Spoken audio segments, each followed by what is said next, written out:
વરસાદની આગાહી આગામી 7 દિવસ વરસાદ વરસી શકે છે। હાલ 6 સિસ્ટમ સક્રિય છે। Depression, monsoon trough, shear zone સક્રિય છે। Western disturbance, cyclonic circulation trough સક્રિય છે। આજે બનાસકાંઠા, સાબરકાંઠા, અરવલ્લીમાં ભારે વરસાદ વરસવાની આગાહી છે। દાહોદ, મહીસાગર, તાપી, નવસારીમાં ભારે વરસાદ વરસી શકે છે।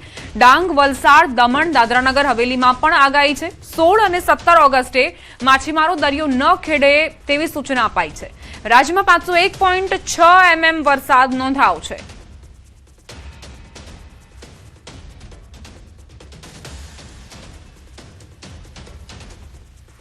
इसमें जो डिस्ट्रिक्ट आज हेवी रेनफॉल का वार्निंग दिया गया है, येलो वार्निंग के साथ बागथाड़ा, बनासकांठा, साबरकांठा, अरवली, महीसागर और दाहोद के लिए दिया गया है।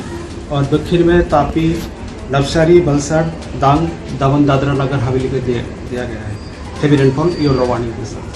कल के लिए 15 अगस्त इसमें दक्षिण गुजरात की जो जिला है तापी, नवसारी, वलसाड़, डांग, दमन, दादरा नगर हवेली, इसमें येलो वार्निंग के साथ आइसोलेटेड प्लेसेस में हेवी रेनफॉल का वार्निंग दिया गया है। डीप डिप्रेशन जो Jharkhand adjoining gangetic west Bengal के पास था, इसका मूवमेंट पश्चिम उत्तर पश्चिम दिशा में मूवमेंट हुआ है। शेयर जोन अभी 23 डिग्री नॉर्थ में परसिस्ट कर रहा है। ये 3.1 एंड 7.6 किलोमीटर। मध्य भारत तरफ आगळ वध्યું ડિપ્રેશન। 9 રાજ્યમાં ભારેથી અતિભારે વરસાદનું એલર્ટ છે। હાલ રાંચી નજીક આ ડિપ્રેશન સક્રિય છે। પશ્ચિમ ઉત્તર પશ્ચિમ દિશા તરફ આ ડિપ્રેશન ગતિ કરી રહ્યું છે। દર કલાકે 20 કિલોમીટરની ઝડપથી ગતિ કરતા આગળ વધી રહ્યું છે। હજુ 24 કલાક આ જ દિશામાં તે ગતિ કરી શકે છે। ઓડિશા, છત્તીસગઢ, ઝારખંડમાં વરસાદનું એલર્ટ। પશ્ચિમ બંગાળ, સિક્કિમમાં પણ વરસાદનું એલર્ટ। બિહાર, ઉત્તર પ્રદેશમાં ભારે વરસાદનું એલર્ટ। મધ્યપ્રદેશ, ઉત્તરાખંડમાં પણ ભારે વરસાદ વરસી શકે છે।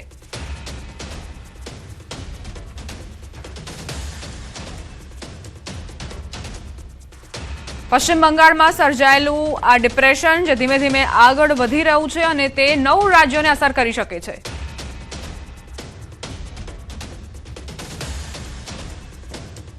મારા સહયોગી સિદ્ધાર્થ હવે તમને વિસ્તૃત જાણકારી આપશે આ સિસ્ટમને લઈને। સૌથી પહેલા વાત કરીએ આગામી 2 અઠવાડિયાની 13 થી 19 ઓગસ્ટ શું છે પરિસ્થિતિ। ડિપ્રેશન ગુજરાત તરફ આવવાની સંભાવના નથી। જે ડિપ્રેશન પશ્ચિમ બંગાળમાં બન્યું હતું, આપણે ઈચ્છતા હતા કે ગુજરાત તરફ આવે તો સારો વરસાદ આવે, પરંતુ તેની સંભાવના નથી। ચોમાસાની ધરી ગુજરાતથી દૂર રહી શકે છે, જેના કારણે પણ વરસાદની શક્યતા ઓછી જોવા મળી રહી છે। છૂટો છવાયો વરસાદ થશે। ભારે વરસાદની વાત કરી રહ્યા છે, છૂટો છવાયો વરસાદ ચાલુ રહેશે ગુજરાતમાં। શિયર ઝોનમાં આખું અઠવાડિયું રહે એવી સંભાવના છે। નીચલા લેવલના સોમાલી જેટની ગતિ તીવ્રતા નબળી રહી શકે છે 13 થી 19 ઓગસ્ટ દરમિયાન, અને વધુ એક વેસ્ટર્ન ડિસ્ટર્બન્સ આવી શકે છે 13 થી 19 દરમિયાન। પરંતુ 13 થી 19 દરમિયાન જે ભારે વરસાદની આશા અપેક્ષા ગુજરાત પર આપણે રાખી રહ્યા છે તે અત્યારના નહિવત જોવા મળી રહી છે। છૂટો છવાયો વરસાદ થઈ શકે છે। 20 થી 26 ઓગસ્ટમાં શું છે તો સપ્તાહની શરૂઆતમાં ફરી સક્રિય થઈ શકે છે બંગાળની ખાડી। જે આપણે 19 ઓગસ્ટે કહેતા હતા એક ડિપ્રેશનની પરિસ્થિતિ છે, તે સપ્તાહની શરૂઆતમાં જે 20 થી 26નું છે તેમાંય જોવા મળી શકે છે। બંગાળની ખાડીમાં લો પ્રેશર બનવાની સંભાવના છે। ચોમાસાની ધરી થોડી દક્ષિણ તરફ સરકી શકે છે, જેના કારણે ગુજરાત ઉપર થોડી વરસાદની પરિસ્થિતિ સર્જાય તેવું લાગી રહ્યું છે। નીચલા લેવલના સોમાલી જેટની ગતિ તીવ્રતા નબળી રહી શકે છે, જેના કારણે મેં જેમ પહેલા પણ આપને કીધું કે છૂટો છવાયો વરસાદ કેટલાક વિસ્તારમાં જોવા મળશે। કદાચ કોઈ એકાદો વિસ્તાર એવો હશે કે જ્યાં 2-3 ઇંચ વરસાદ પડી જાય, પરંતુ ભારે વરસાદ જોવા નહીં મળે। બનાસકાંઠા જિલ્લામાં મેઘરાજા મહેરબાન। પાલનપુર, વડગામ સહિત અનેક વિસ્તારોમાં વરસાદ ખાબક્યો। વરસાદ શરૂ થતા ખેડૂતોમાં ખુશીનો માહોલ। છેલ્લા 2 દિવસથી જિલ્લામાં વરસાદી માહોલ જામ્યો છે।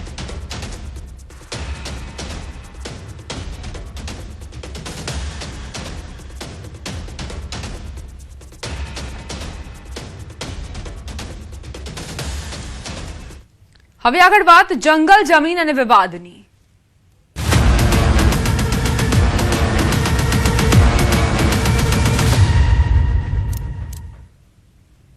સાગબારા જંગલ જમીન ખેડાણનો મુદ્દો આદિવાસીઓના ધરણાનો 7મો દિવસ છે। જમીન આંદોલન રાજકારણનું એપી સેન્ટર બન્યું છે।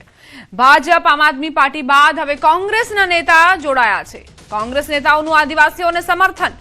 કોંગ્રેસના આગેવાનોએ મુલાકાત કરી। સામાજિક આગેવાન 7 દિવસથી ઉપવાસ પર બેઠા છે। લીલા વસાવાએ 7 દિવસથી ભોજન નથી લીધું। ન્યાય નહીં મળે ત્યાં સુધી ધરણા ચાલુ રહેશે તેવી વાત પણ આદિવાસીઓ કરી રહ્યા છે। ભાજપ, આમ આદમી પાર્ટી બાદ હવે કોંગ્રેસના નેતાઓ પણ આદિવાસીઓને સમર્થન આપવા માટે પહોંચ્યા છે। સાગબારા જંગલ જમીન ખેડાણનો આ મુદ્દો જે સતત વિકરાળ બનતો જઈ રહ્યો છે. સાગબારાના ખેડૂતો માંગ કરી રહ્યા છે કે તેમને હક મળે, જમીન પર ખેડાણનો હક મળે. સામે વન વિભાગનું કહેવું છે કે તમે ગ્રામ સભાનો ઠરાવ લઈને આવો એટલે તમને મંજૂરી આપી દેવામાં આવશે. જે સાગબારાના જે જંગલ જમીનનો મુદ્દો છે એ જંગલ જમીનના ખેડાણના મુદ્દા લઈને આદિવાસીઓ ધરણા પર બેઠા છે. આજે આ ધરણાનો 7મો દિવસ છે.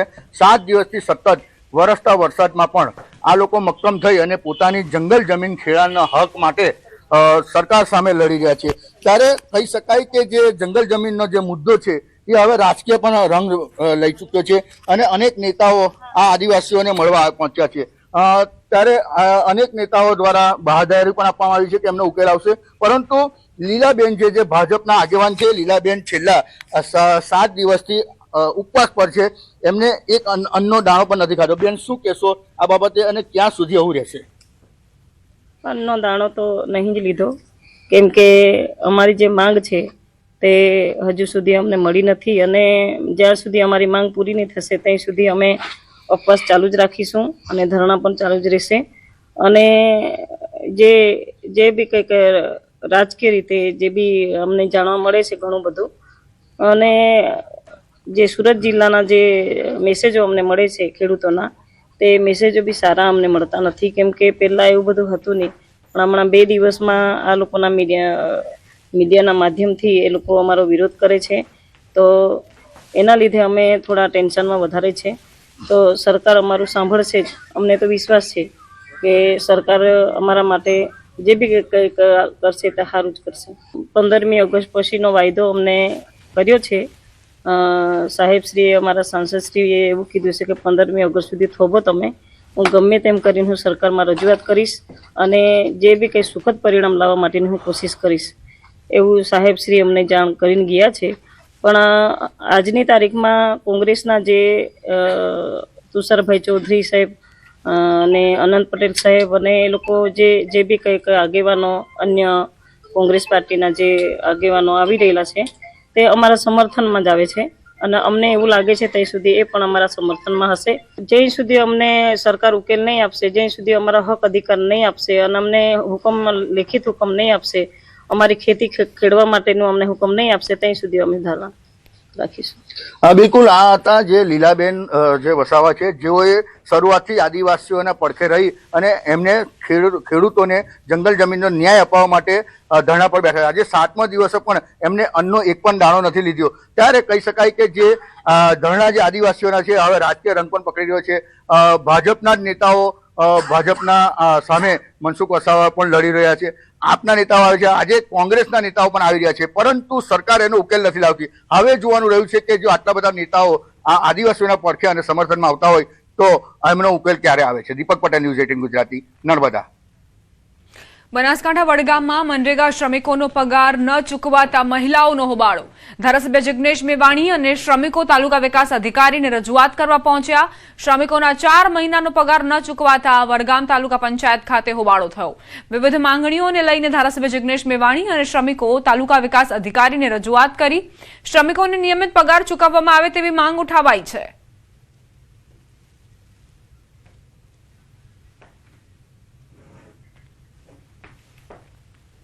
સુરતના જહાંગીરપુરા વિસ્તારમાં મહિલાની છેડતી થઈ. મહિલાની છેડતી કરતો રોમિયો ઝડપાયો.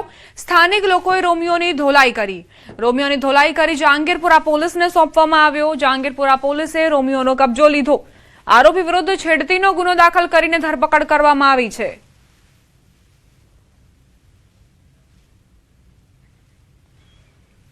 સુરતની આ ઘટના છે. મહિલાની છેડતી કરનાર રોમિયો ઝડપાયો છે. તેને બરાબરનો મેથીપાક ચખાડવામાં આવ્યો. સ્થાનિક લોકોએ રોમિયોની ધોલાઈ કરી હતી. આ દરમિયાન એક વિડીયો પણ બનાવવામાં આવ્યો છે જે અત્યારે સોશિયલ મીડિયા પર વાયરલ થઈ રહ્યો છે. ગીર સોમનાથના ઉના તાલુકાના ખાપટ ગામની ઘટના. સિંહણ અને સિંહ બાળે પશુનું મારણ કર્યું. કેનાલ પાસે આવેલા ખેતરમાં ધોળા દિવસે સિંહણ અને સિંહ બાળે પશુનું મારણ કરતા ખેડૂતોમાં ચિંતા ફેલાઈ. ખાપટ ગામમાં અવારનવાર સિંહોના ધામા જોવા મળતા હોવાથી ખેડૂતો અને સ્થાનિકોમાં ભયનો માહોલ જોવા મળી રહ્યો છે. ખેતરોમાં સિંહોની અવરજવર વધતા ખેડૂતોને પોતાની અને પશુધનની સુરક્ષાની ચિંતા સતાવી રહી છે. હવે વન વિભાગ દ્વારા સિંહોની અવરજવર પર નજર રાખીને જરૂરી કાર્યવાહી કરવામાં આવે તેવી ખેડૂતોએ માંગ કરી.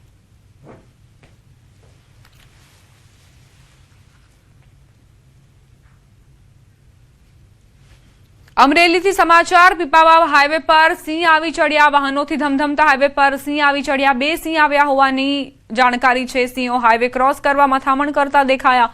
સિંહોના વહારે આવ્યા સિંહ પ્રેમી. અકસ્માતથી સિંહોને બચાવવા સુરક્ષિત રીતે હાઈવે ક્રોસ કરાવ્યો. આંબરડી ગામના સિંહ પ્રેમીએ બંને સિંહોને સલામત રીતે રોડ ક્રોસ કરાવ્યા. સિંહના લોકેશન અંગે તાત્કાલિક વન વિભાગને પણ જાણ કરી.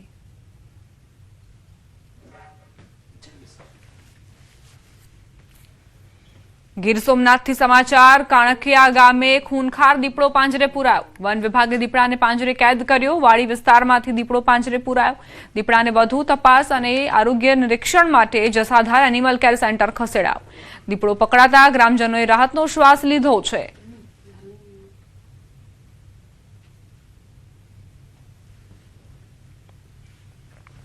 મહીસાગરના સંતરામપુરના સિંગલગઢ ગામમાં 7 ફૂટ લાંબો મહાકાય અજગર દેખાયો. ખેડૂતના ઘર પાસે અજગર દેખાતા સ્થાનિકોમાં ભય વ્યાપ્યો. ખેડૂતની જાણ બાદ વન વિભાગની ટીમ ઘટના સ્થળે પહોંચી. એનિમલ હેલ્પ ચેરિટેબલ ટ્રસ્ટની ટીમે અજગરનું રેસ્ક્યુ કર્યું. અજગરને સુરક્ષિત રીતે જંગલ વિસ્તારમાં મુક્ત કર્યો. અજગરને જોવા માટે સ્થાનિકોમાં પણ ભારે ઉત્સુકતા જોવા મળી. સુરતના અડાજણમાં અજગરનું રેસ્ક્યુ કરાયું. અજગરનું બચ્ચું મળી આવતા વન વિભાગને જાણ કરાઈ હતી. વન વિભાગના સ્વયંસેવકોએ સાવચેતીપૂર્વક તેનું રેસ્ક્યુ કર્યું. બાદમાં અજગરના બચ્ચાને વન વિભાગને સોંપવામાં આવ્યું.